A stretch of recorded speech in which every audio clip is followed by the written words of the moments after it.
నాయకులకు కానీ జెండాల వారికి నేను స్ట్రైట్ క్వశ్చన్ వేస్తున్నాను. వాళ్ళని నేను డైరెక్ట్గా ఒకే ఒక ప్రశ్న అడుగుతున్నాను. మీలో ఏ నిజాయితీ ఉందో ఒక మాట మీరు నాకు చెప్పండి.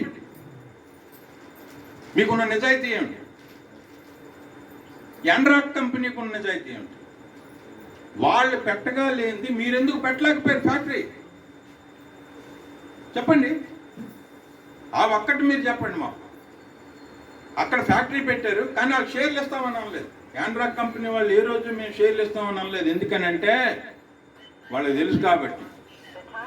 నీకు తెలుసు జెండాలు, నీకు తెలుసు ఏమిటి తెలుసు, నువ్వెప్పటికీ ఫ్యాక్టరీ పెట్టవని, నీవెప్పుడు ఉద్యోగాలు ఇవ్వలేవని, నువ్వు ఎప్పుడూ కూడా షేర్లు అన్నవి అసలు రావని.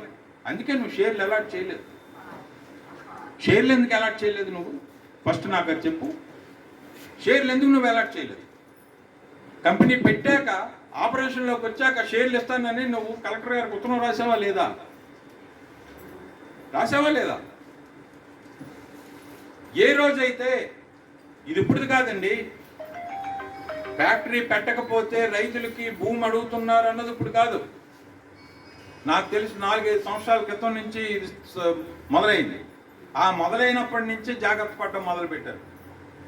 ఏదైతే మేము మీకు షేర్లు ఇస్తామని ఒక ఉత్తరం మీకు ఇచ్చారో, ఒక కాగితం మీకు ఇచ్చారో, ఆ కాగితాన్ని వెనక్కి కొనుక్కున్నారు. షేర్లు వెనక్కి కొనిసుకున్నాం, షేర్లు వెనక్కి కొనిసుకున్నాం, షేర్లు వెనక్కి కొనిసుకున్నాం అని అంటారు.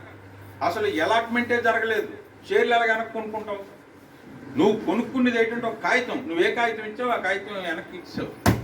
కానీ నువ్వేమనుకుంటున్నావు అని అంటే, నువ్వు ఒకటే అనుకుంటున్నావు, నేను షేర్లు ఇస్తాను అని రాసిన కాగితం నేను వెనక్కి కొనేసుకున్నాను నేను, అందువల్ల నేను షేర్లు ఇవ్వక్కర్లేదని అనుకుంటున్నాను. కానీ నువ్వు ప్రామిస్ చేసింది ఎక్కడ రికార్డ్ అయింది?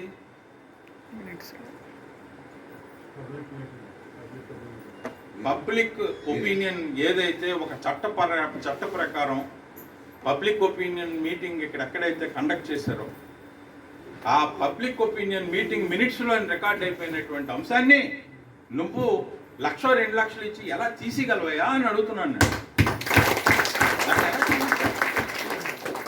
నువ్వు చేసిందల్లా ఒక కాగితం ఇచ్చి ఆ కాగితం వెనక్కి తీసుకున్నావు అంతే. ఆ కాగితం వెనక్కి ఇవ్వడానికి డబ్బులు ఇచ్చాను. కానీ మేము నష్టపోయిందంతా పోనీ ఆ డబ్బులు కూడా ఇచ్చు. ఎంత నష్టపోయాం మేము రైతులుగాను? ఎంత నష్టపోయారు రైతులు చెప్పండి. ఇదేమి ఎవరిని రెచ్చగొట్టడానికి మాట్లాడుతున్నావు కాదు, ఎవరినో ఏదో చేసేయడానికి అనే మాటలు కాదు. మేము ఒకటే, ఈ రైతుల తరఫున కూడా మేము అడుగుతుంది ఒకటే,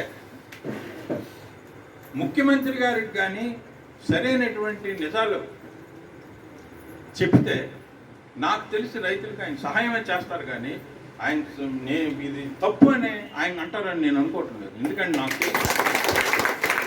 ముఖ్యమంత్రి గారు ఈరోజు అయింది కాదు, ఈయన ఎప్పటి నుంచి ముఖ్యమంత్రి, ఎన్ని సందర్భాల్లో ఎన్ని సంవత్సరాలు ముఖ్యమంత్రిగా చేస్తారు. ఆయనకున్న అపారమైన అనుభవం, ఆయన తీసుకున్న నిర్ణయాలన్నీ ప్రజలకు అనుకూలమైనటువంటి నిర్ణయాలు తీసుకున్నటువంటి నాయకుడు ఆయన. ఆయన ఎందుకు ఇది కరెక్ట్గా ఆయనకి నివేదిస్తే, నాకు తెలిసి ఏమి నివేదిస్తున్నారని అంటే, మేము డబ్బులు ఇచ్చాం, రిజిస్ట్రేషన్ చేస్తారు, ఇంక మరి వీళ్ళు ఏంటి సంబంధం, మళ్ళీ డబ్బుల కోసమే అడుగుతున్నారు. అరే నాయన, నిన్ను అడుగుతున్నది మాకు భోజనం పెట్టమని అడగటం లేదయ్యా, మేము అడుగుతున్నది స్ట్రైట్ మళ్ళీ నష్టపరిహారం ఇవ్వమని అడుగుతున్నాం. ఇందులో తప్పేముంది? నువ్వు భూమి ఇస్తే భూమి ఇచ్చేయి. ఎందుకు అని అంటే, నువ్వు భూమిలో